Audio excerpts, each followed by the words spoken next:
Lorsqu'enfin, après plusieurs mois, il eut dressé la tour de Roche Blanche, à 9 étages, avec un pinacle. Il alla l'annoncer joyeusement au grand lama et exigea son dû.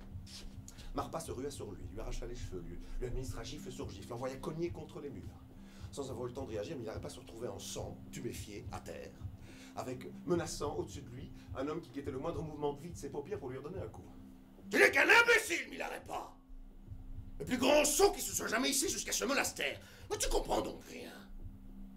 Et tu crois vraiment que tout s'achète avec la force imbécile et brutale de tes muscles? Et tu crois vraiment qu'une tour, qu'elle soit ronde, carrée, triangulaire ou en demi-lune, peut te mener sur le chemin de la sagesse?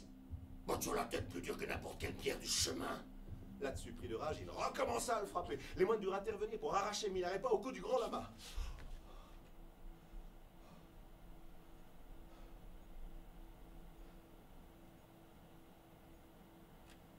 L'épouse du lama va le soigner pendant la nuit.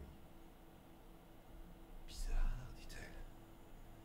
Pourquoi te refuse-t-il les formules à toi et rien qu'à toi? Je ne sais. À moi, il dit pourtant que tu es son fils chéri.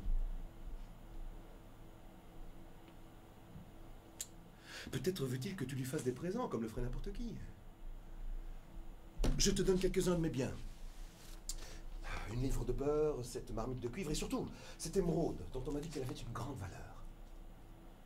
Lorsque le lendemain matin, Milarepa présenta ses paquets enveloppés dans une étoffe de soie, Marpa le chassa à coups de pied. Toutes ces choses m'ont déjà été offertes. Je ne veux pas que tu m'offres mon propre bien en paiement. Si tu as quelque chose à me donner, il faut que tu l'aies gagné. Grand Marpa! Je vais partir.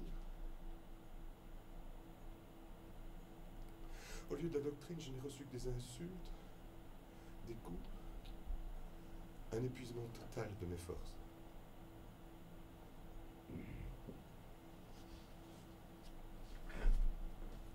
Où vas-tu? Quand tu es arrivé ici, tu m'as aussitôt donné ton corps, ta parole et ton cœur, tu m'appartiens.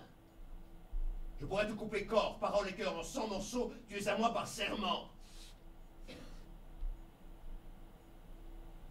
Milarepa demeura donc,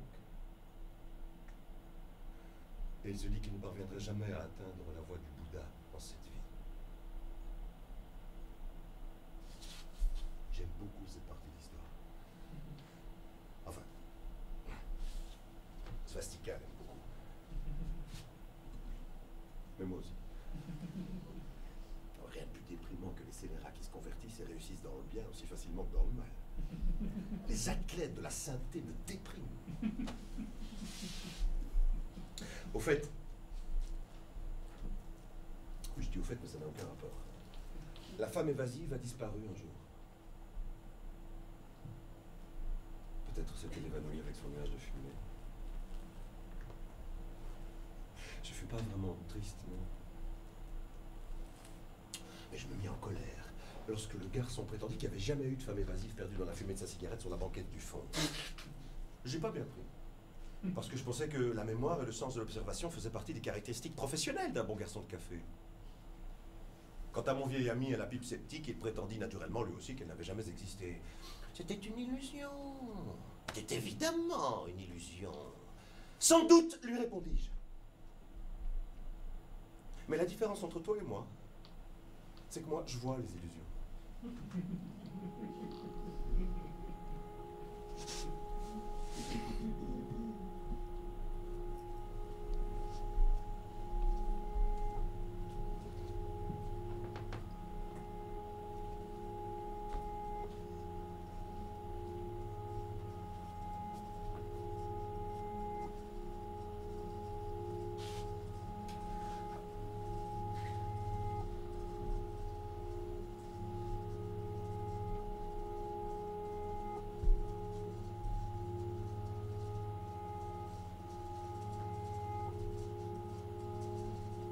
Milarepa, reclus dans sa cellule, convaincu d'impuissance, pensait « Du temps que je faisais le mal, j'avais des vivres et des présents à offrir.